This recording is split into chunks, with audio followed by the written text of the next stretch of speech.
So quality improvement, making mistakes, being human is all part of the world we live in, with the pressure to perform and to get things right. So it's with great pleasure that we have someone who's very experienced in this area, immunisation education consultant for more than 25 years or 24 years in that specific role.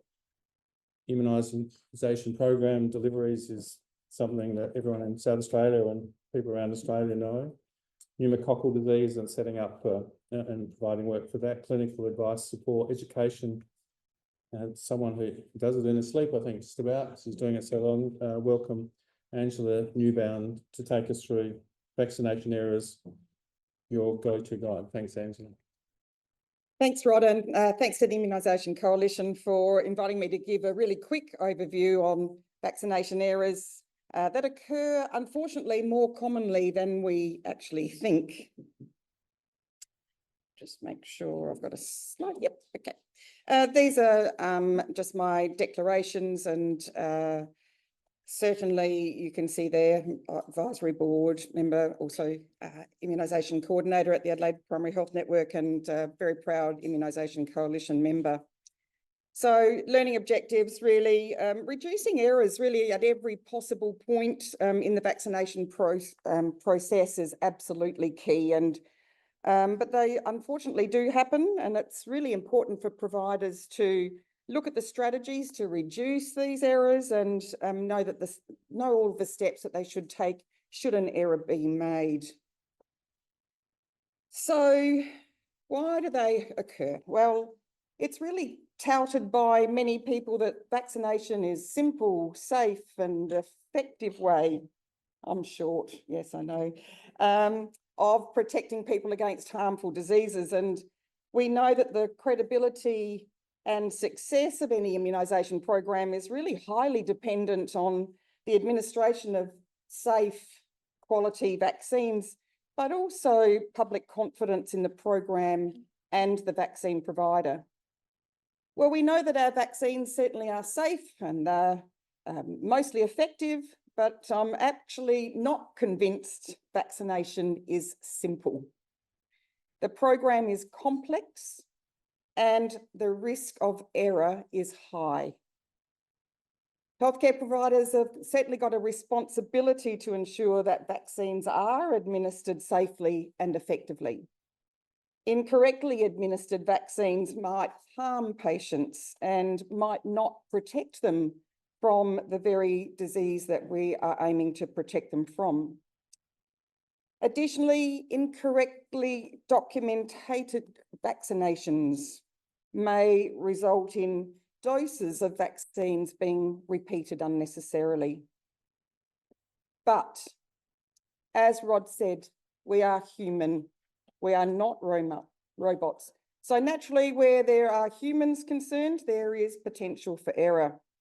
And remember that our great big book on life is actually written from errors that we have previously made. Humans can get distracted.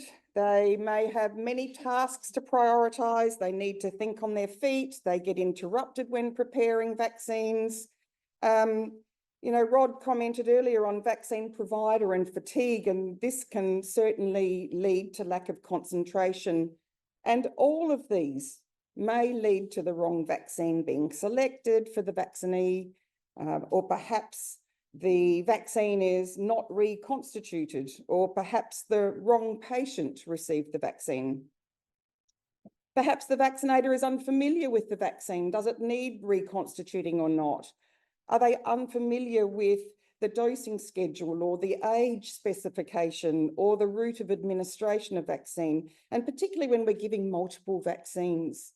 And just this week, I became aware that a dose of Boostrix or the adolescent formulation of DTPA had just been administered to a 4-month-old baby.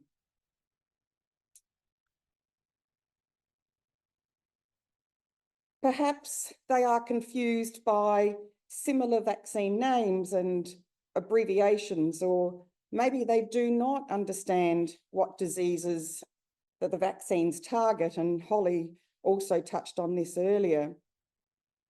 Just recently, my husband, who's a stem cell transplant patient, had a fever. He went to hospital, spent 3 days in hospital. He was diagnosed with rhinovirus, community-acquired pneumonia, and Haemophilus influenzae type B. He got better with some antibiotics and came home, but about a week later, his fever rose again. So we went back to the emergency department at the Royal Adelaide Hospital and was seen by the doctor. The doctor came in and said, oh, well, yes, you know, this is pretty common, you know, you've just had the flu. And I said, no, he actually hasn't had the flu. He's had Haemophilus influenzae type B.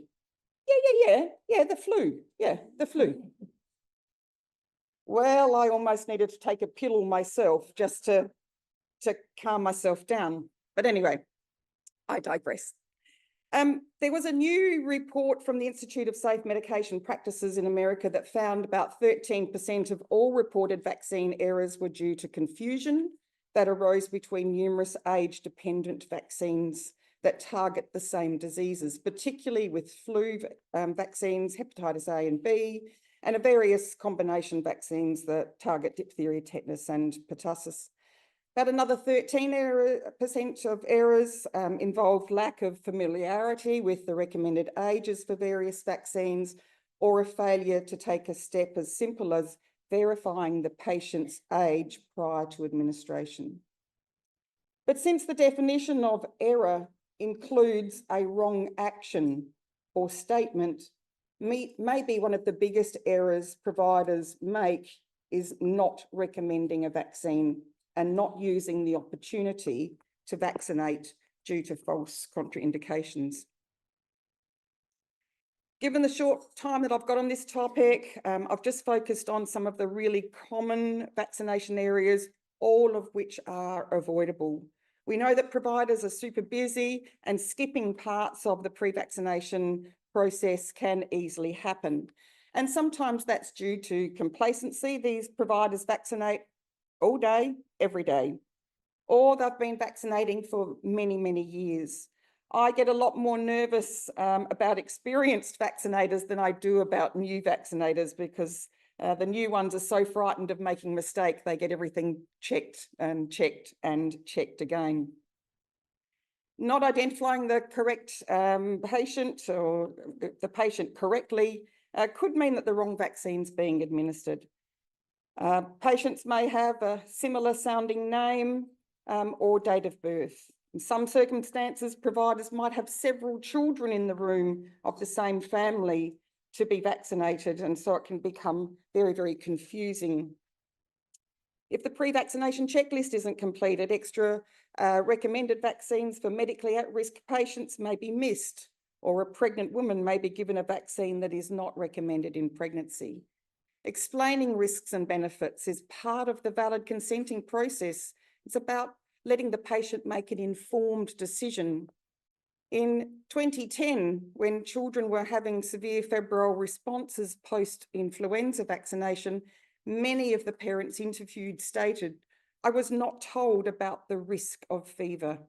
And we know that definitely is a risk in young children, fever from flu vaccines.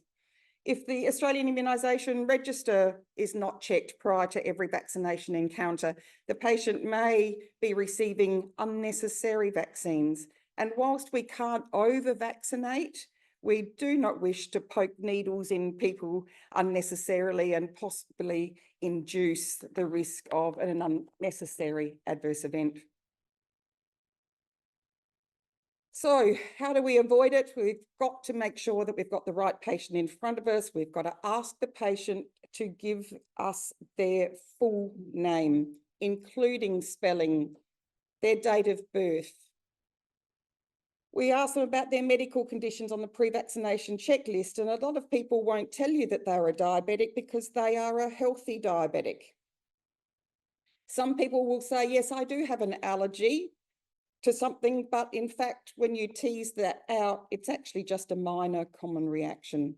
So it's really important to complete that pre-vaccination checklist before you give any vaccine. Got to make sure that people understand the risks and the benefits, and that parents know how to look for signs of fever, how to manage fever, and when to seek any additional medical help and advice. And do they know how to report an adverse event should one happen?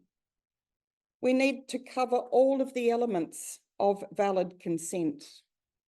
We must also ask the person if they have any questions, and we need to address those questions prior to vaccination. We need to make sure, as Holly said, that we are providing this information in a language that they can understand, whether that is just simplified language or whether it's translated language. So definitely you've got the choice of using interpreters as well, although that has got some difficulty, understandably. Then we've got a whole range of vaccine administration errors that can be made. And in the Institute of Safe Medication Practices in America report that I mentioned earlier, they found about 13% of those errors involve the lack of familiarity with the recommended ages or failure to take those steps of identifying the patient. And one of the most common vaccines for error there was MMRV vaccine.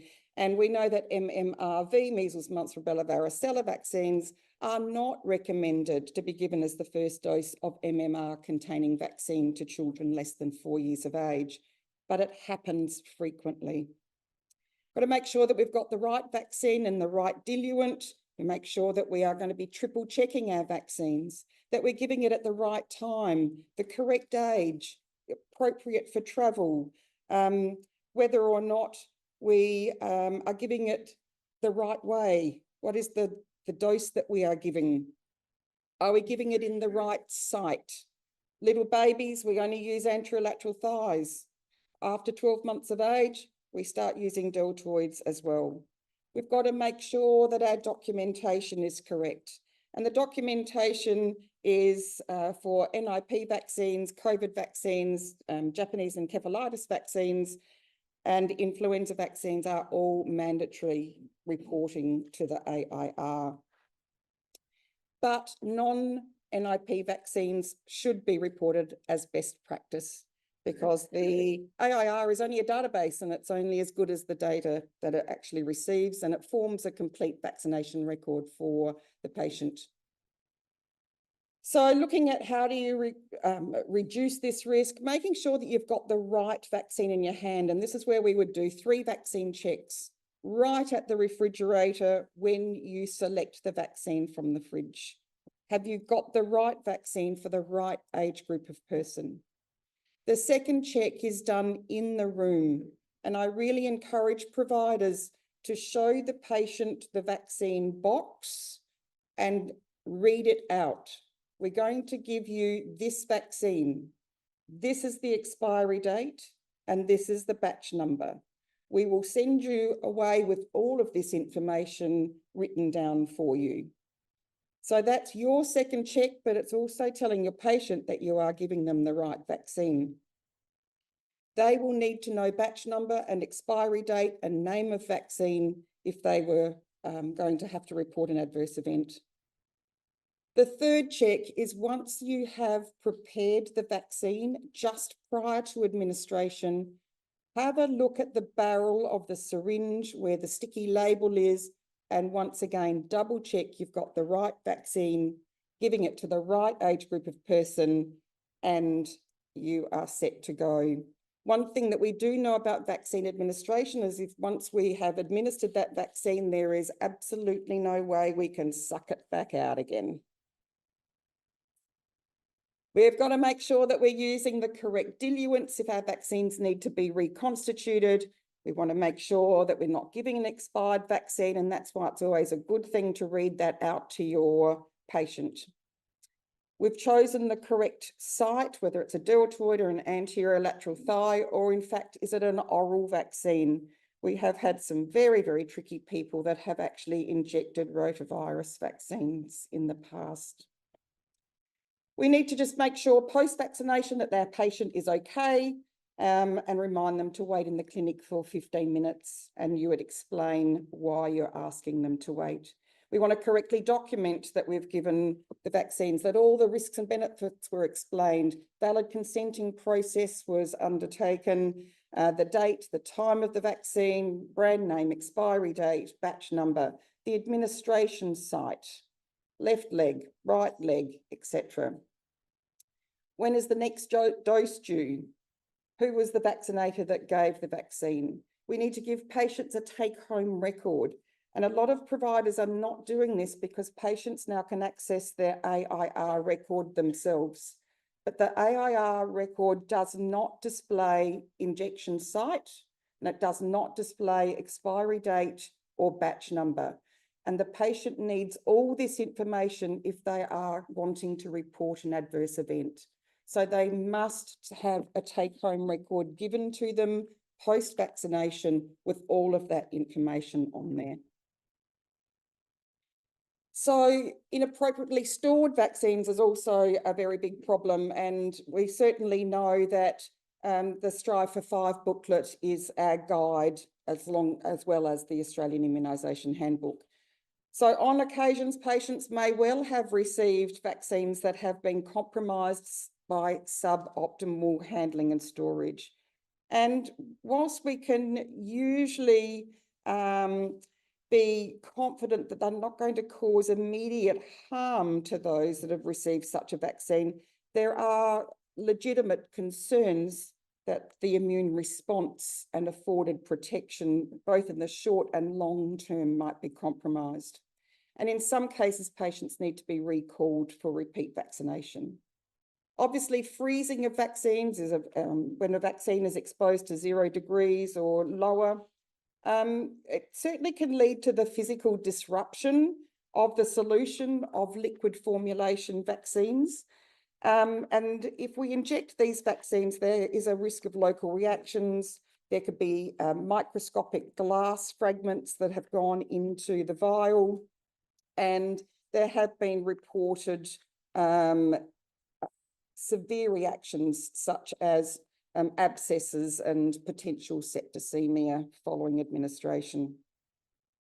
So how do you reduce that risk? It's really expected that all staff that are handling vaccines at any stage have received appropriate training. That's right from the front counter at your practices. Those staff that are receiving vaccines are usually non-clinical staff, so that they really need to understand the importance of putting them in the fridge without delay, or certainly notifying one of the clinical staff members that the vaccines have arrived. We need to read our temperatures at least twice daily, and we document them and we reset our thermometers. But certainly every time you get a vaccine out of the fridge, you should be reading the fridge temperature to make sure that there's been no cold chain excursions or breaches. We need to protect our power supply so our fridges don't get turned off by mistake. And we certainly need to seek advice if something does go wrong with our fridges. So immediate action, if there is a mistake that's been made, is just own it. Just admit it. We're human beings. We need to certainly inform the patient and certainly apologise to them that the error has been made. Explain the risks and benefits. If you actually did give them a hepatitis A vaccine instead of a hepatitis B vaccine, you need to talk about risks and benefits of hepatitis A vaccine. If you've given an expired vaccine or a vaccine that's been stored outside of recommended temperature ranges, then absolutely seek advice. And if they are nationally funded vaccines, you'd need to contact your state health department. If it's a private stock vaccine, contact the pharmaceutical company.